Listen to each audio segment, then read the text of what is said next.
Alright.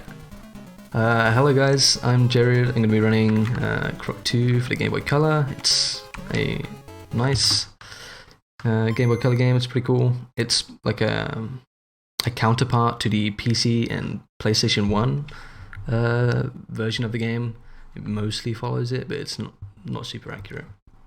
So just restarting the console, the emulator here, and we're going to see the intro cutscene in a few seconds with some nice music and insane animation. So basically there's this little message in a bowl coming along, and with this green crocodile we're playing football with this little guy who's called a gobbo.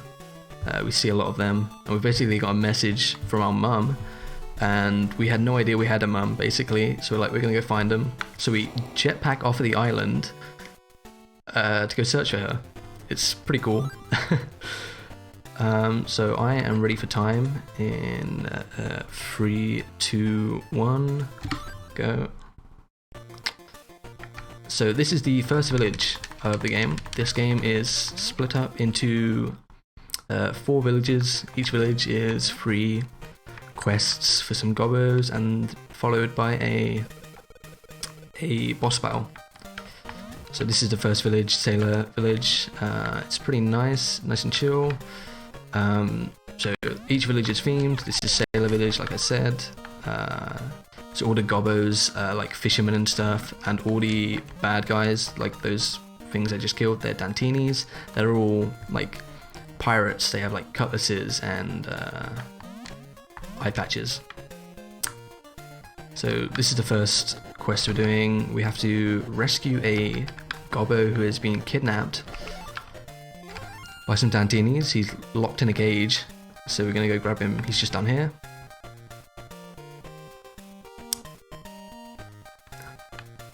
Get him out, there we go. So that's one of 3 quests for this village. Now we're gonna go help another guy up here on this post. He's had his sandwich stolen by a crow. And for some reason he decides he wants that sandwich back at all costs. The sandwich that's probably been dropped on the floor and pecked at by the bird, but he just wants it back. Whoops. So in this game, in the bottom right, you can see I have 3 small hearts and then a big heart with the number 3 next to it. And the small hearts are my health, and the big heart with the number is the number of lives I have. So this is a life-based system. If you run out of lives, you game over, and that means you return to the hub and you have to recomplete the stage that you were in. Any stages you've completed already stay completed, but you have to recomplete the one that you're in. So ideally you don't game over far into a stage. If you're going to game over, you want to do it intentionally at like the beginning of a stage. So if I ever come out of a stage with 0 lives, then I'm gonna chuck myself into the void, because yeah, falling into the void pits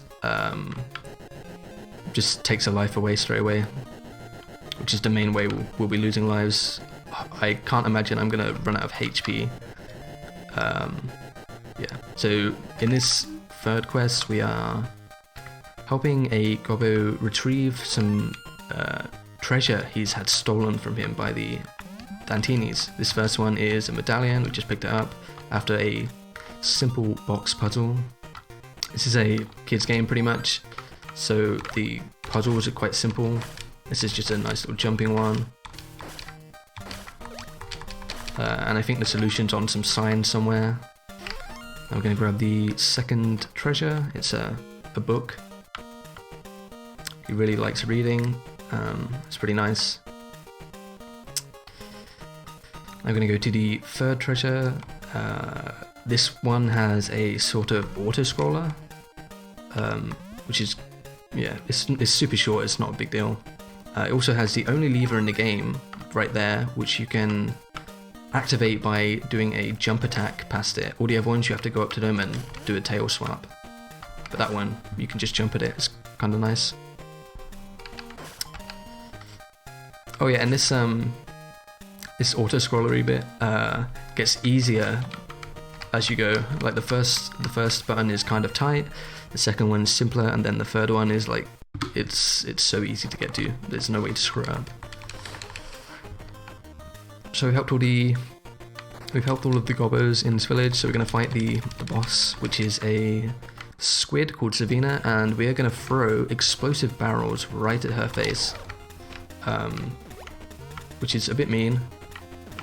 But she is also throwing things at us, so, you know, all's fair's fair. There we go. Nice and simple. A lot of the bosses are pretty simple, so not a big deal. Now we're done with this village, and we have to go to the next village. This guy here, he has a teleporting thing that just teleports us for some reason. And now we're in the ice village, the second village in the game, the worst one in the speedrun. It's annoying because it has a lot of ice, and the problem with ice is that you go really, really fast on it. So in this game, when you're walking, you move at a rate of half a pixel per frame, and when you're running, you move at 1 pixel per frame, and when you're running on ice, you move at 2 pixels per frame. And obviously this is a pretty low res game. And it also runs at 60 frames per second, so you go very, very fast. Okay, little light memorization puzzle here. Pretty simple stuff. The light sequences are the same every time you play. There's no RNG on them, which is pretty nice. So you just sort of can brainlessly do them.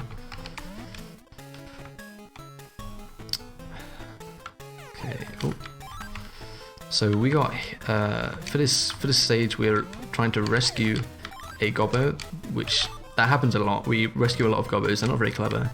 This one's been sealed in a collapsed mine, so we got to go break him out and jump across. Okay. I've got to throw some more explosive barrels. The game kind of likes explosive barrels. They used one more time in the final stage. There we go. Get this guy, get out. On to the next quest. So it's wintry here, and they are worried about getting the flu, so they need some medicine. So they send us to go get a herb that they can use to make the medicine. Gonna lower all these bridges, and right there you heard that noise. That means I got an extra life. So one other thing I didn't explain about the life system is for every 20 enemies you kill, you get an extra life, which is super useful in this world because this ice is horrible. Okay, yeah, I was worried about this. Okay, boom. I'm glad that only took 2 attempts.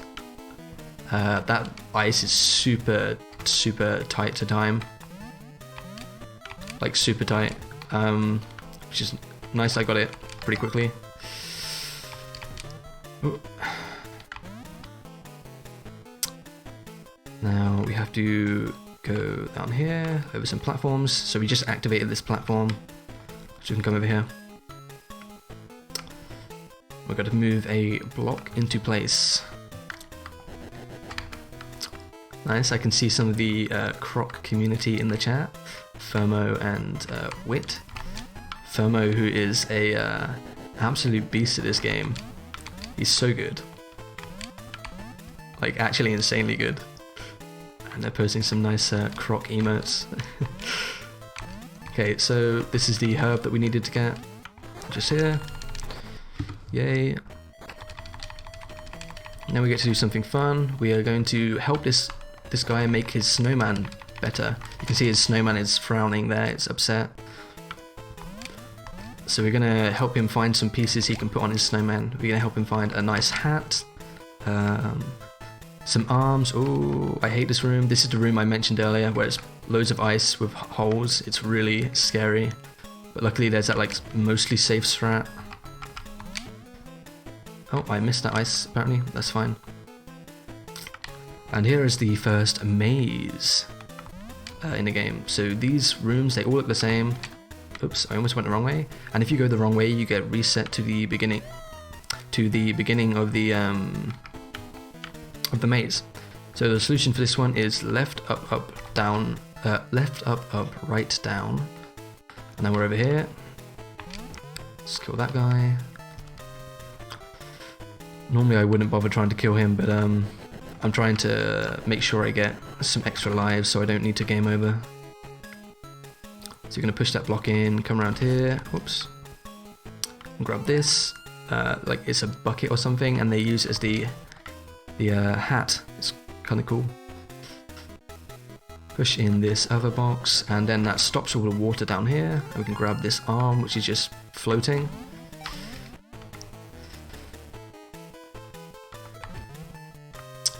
I'm going to push these two other boxes, and when we push these into place, they lower a piece of terrain so that we can climb up there, and you're meant to jump across them both, but we actually only need to jump on one.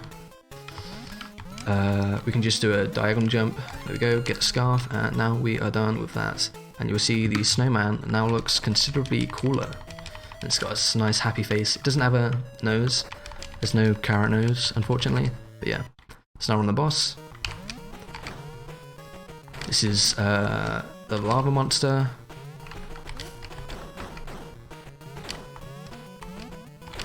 In the PC and PS1 game, he's called Larry, but I don't think he has a name. Oh shit! Oh shoot! Shoot! Shoot! Shoot! Okay, we got him. We have only 1 HP, so that was pretty close. There we go. So that's this world done with. Onto Caveman. These guys have an interesting problem. Their water system has been disabled, so they can't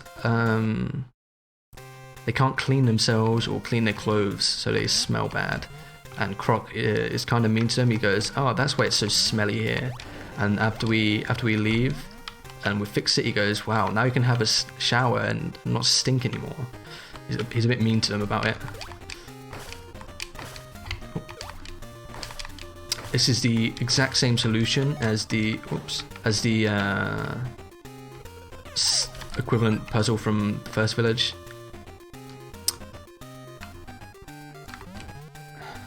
We need to go find a valve, which we can use to turn the water system back on, and that is just up here.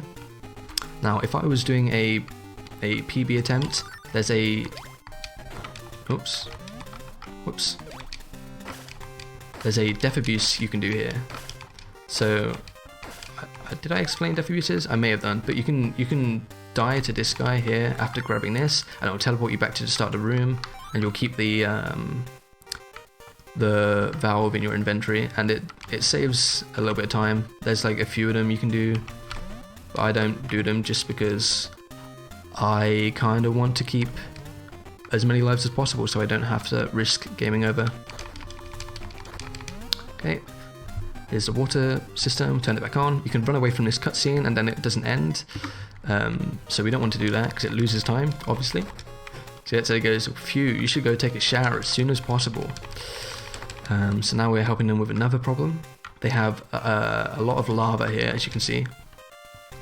And the lava is rising, so they need us to go get some gears, some cogs, so they can fix it. I don't know what they do. I haven't read what they are actually planning to do in them, but yeah. So now we're pushing this clearly very much wooden box. You know, it's a brown wooden box, and we're going to use it to stop the lava flow. Yeah, because apparently wood can withstand lava. There we go. We got another life from killing 20 Dantinis.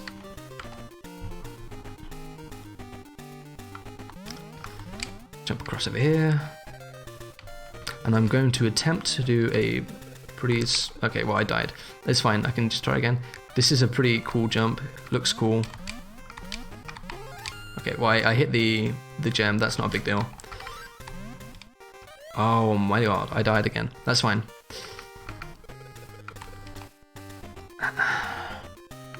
Okay, I'm gonna take the safety route of not doing it like this. Because I keep missing.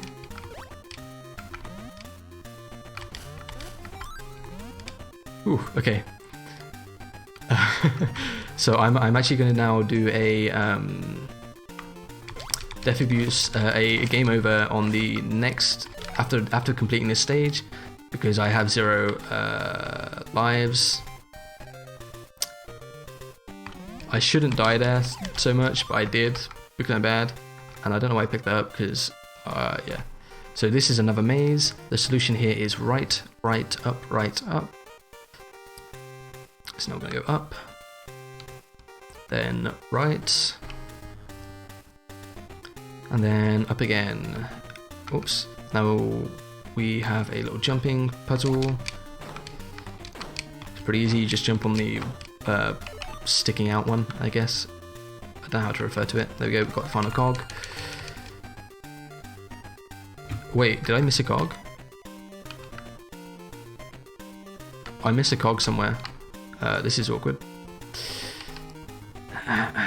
Oh, I think I know which one it is. I think this should teleport me back. It's this one here, I'm pretty sure I missed. I forgot to pick it up after doing the puzzle. Whoopsie, there we go.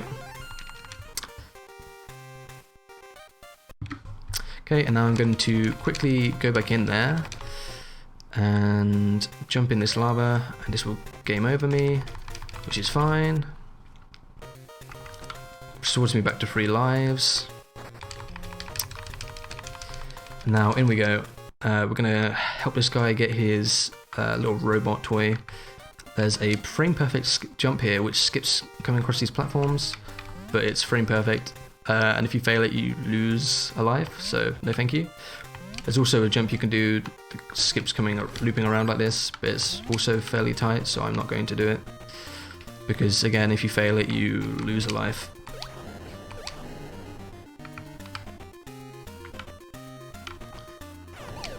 Ooh.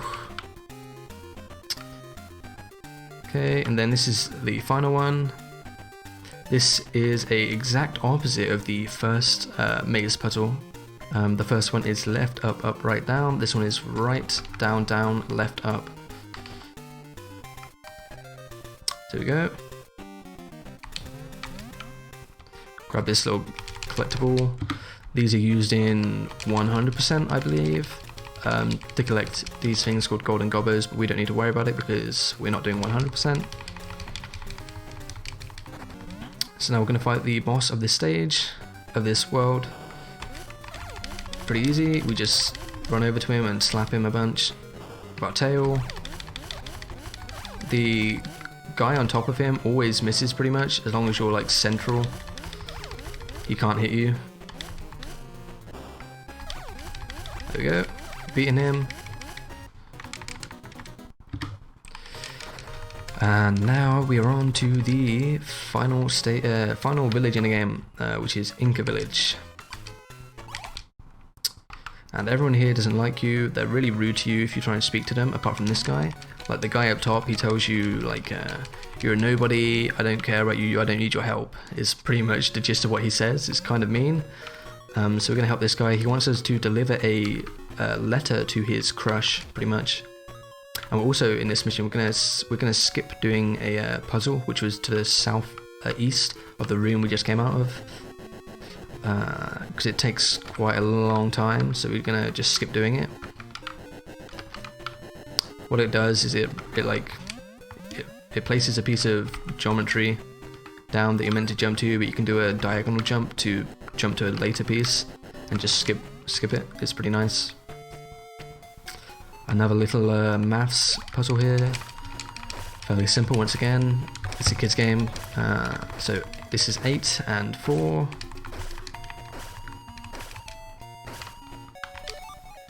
There's a really scary void here on my right, because unlike other voids in this game, this one doesn't take a life. It actually teleports you somewhere else, and it takes forever to get out. So that jump there was the skip that I meant. You can just do a nice diagonal jump, and it skips doing the puzzle. Oops, ran straight into him. I only have 1 HP, but that's fine. Because there's no more enemies here. Just gonna push this box in, and then we get to speak to the person we were meant to deliver the letter to, who frankly doesn't care about the letter. She's got more important things to worry about, like her granddad, who has been kidnapped by the Dantinis, and we have to go break him out of jail. And this guy's really salty because she rejected him, basically. Understandably, she has bigger issues. So we're gonna go help get her granddad out. Again, this is another pit which doesn't kill you, it just teleports you somewhere. It teleports you right to the end of this stage, pretty much. Another little jumping puzzle. Whoa. There we go, I almost did the wrong one. And this bridge here is gonna disappear. Wow. Now we have to jump across to the sides and flick some levers. And there we go, there's her granddad.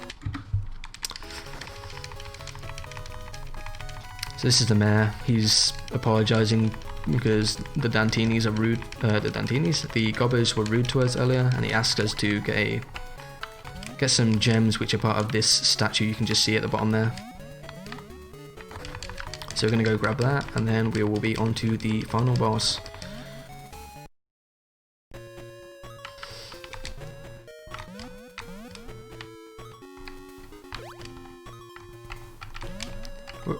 I'm always careful here, even though I don't really need to be. So there's a wall we can just break. I'm not really sure why.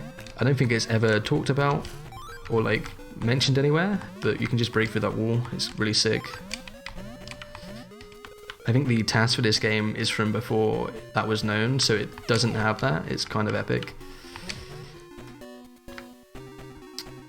Now we have to fight some bees, so we can come over to this corner and stand here, and a bunch of bees spawn out of that wall, and we just kill them super rapidly. And it's pretty nice. There's a slightly faster method, which I think Thermospore does. But I don't know how to do it, so I don't. Okay, so now we're on to the final boss, the Baron Dante, who is a big guy. He's just sitting in a chair. There's 2 stages to this fight. The first stage is fairly similar to the first boss. We're going to throw explosive barrels at him. I'm going to wait for those bees to go to the right, because otherwise they get out of sync and get in our way. Because that bee going right in front of us is actually 2 bees on top of each other. It's, yeah, very epic. Going to wait it out for safety. There we go. First stage done. And he pretends to be dead, but he's not really, so we have to fight him again. But this has huge cheese, basically. If you stand in certain spots, he just can't hit you, because he can only throw at like certain angles. And for some reason, this one just passes straight through you. Oh, I don't know why I jumped into him. That was silly. Okay, he has 1 HP left. So do I. There we go. That's the final boss being, and when this fades out, that'll be time. So 3, 2, 1, time. Pretty happy with that. Underestimate. This is a fairly tight estimate if you have to game over. I kind of wish I'd given myself a little bit extra time, but luckily I didn't need it. 22:46. It's pretty solid. Yeah, sub 23. So in 100%, you basically get told that you didn't really beat Dante. You actually have to go and get some golden gobbos and then come back and fight him. So that's what you do in 100%. You get them and you fight him, and you get the true ending. But yeah, obviously we don't do that. We get the credits anyway, so we're all good. So yeah, that was Croc 2 for the Game Boy Color. It's a fun game. Very surprisingly tight movement, and somehow not broken. It seems like the game would be quite broken, but it's basically just hit all your jumps. So yeah, that's that. Thank you for having me. Yeah, thank you for that. A very amazing run, actually. That was entertaining to see. Thank you. Especially on the Game Boy Color. But yeah, thank you so much for that run. Coming up next, it is Final Fantasy IV Free Enterprise.